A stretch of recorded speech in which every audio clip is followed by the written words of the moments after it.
one of the bullets hit Richard L.A. in the elbow. He was taken to the hospital where he remains. And then another ricocheted and hit the hand of a deputy U.S. Marshal who was also taken to the hospital and is in stable condition. And Julia, this video we have out of Portland that appears to show a visually impaired protester being detained, somewhat, at least it appears violently. What do we know about this? Yeah, I mean, we're watching this video together here, Ellison, but from what I can tell, this was a man who appeared to be visually impaired. He was sitting down, not seen to be one of those who was shouting and heckling at these immigration enforcement officers outside the ICE detention center in South Portland, and they go and pick him up and start dragging him away. Now, from this video, it does look like his head either hits the sidewalk or comes dragging her face on the ground, with that breaking on the cement.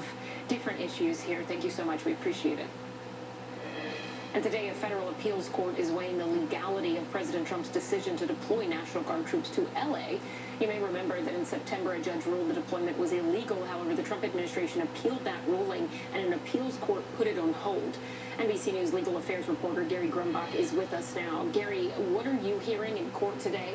Walk us through the legal arguments as it relates to this particular case on both sides.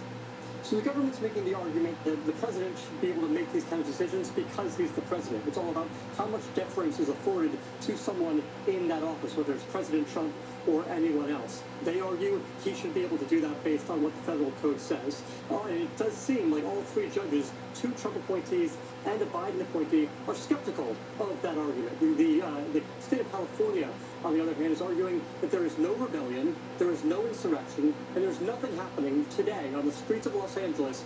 Regular forces, as it's written in the code, can't handle themselves. Allison. So, Gary, this is the same circuit court that just ruled the National Guard could deploy to Portland, Oregon, right? Have any impact on this case, and could a ruling here impact President Trump's threat to send troops to San Francisco?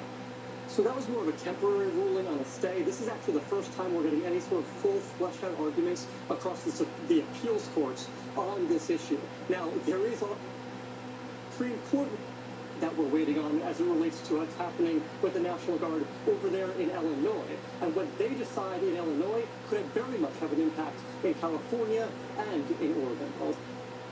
And Gary, we should note that Governor Gavin Newsom just mobilized the National Guard to support food banks in the city. But the difference here is that the governor does not want troops acting as a law. Yeah, that kind of work by the National Guard is what you'd expect the members of the National Guard to be doing, helping out in sort of semi-emergencies, if you will. This, of course, is related to the government shutdown and the millions of people that may be losing their benefits and may having to go to food banks to get the food they need on a daily basis. That's the kind of thing that states all over the country should and can be using National Guard for. What Governor Gavin Newsom doesn't want is for them to be involved in any actual law enforcement activities. Something that's standing at food banks is not being involved. Allison? NBC. Thank you. A stunning new report is raising serious ethics questions for President Trump. According to the New York Times, the president is asking the Justice Department to pay him $230 million. The reported compensation would be for federal investigations he faced before returning to the Oval Office. The Times cited people familiar with the matter as their source. NBC News has not independently confirmed the reporting. President Trump did not confirm the exact amount when he was asked about the story yesterday, but he did say, Let's bring in NBC News White House correspondent Monica Alba for more. Monica, can you take us through the New York Times reporting on this, and how realistic is it that President Trump could actually successfully sue and also get paid? It does seem like this is something that could happen, Ellison, because the president himself says he's the one who would have ultimate sign-off. This would really be up to some senior Department of Justice officials to ultimately approve and bring to him for final green light. And if he were to do that, it's the president sort of confirming this reporting from the New York Times.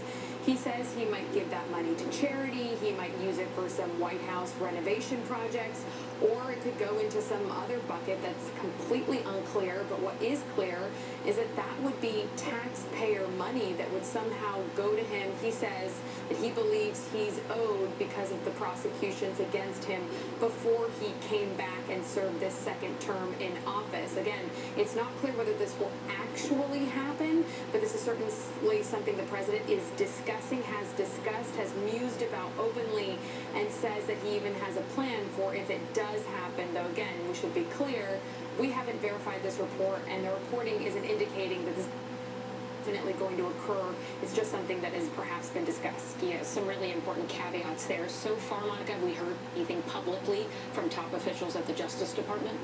Their only short comment has been that, like with everything, they will review the matter, but they say they will adhere to career ethics officials and guidelines that would stipulate and look at something like this. But we should point out, Ellison, there is a comparison that we can make, since we haven't seen a sitting president want to get this kind of payment from their own Department of Justice in the way that the president is talking about this.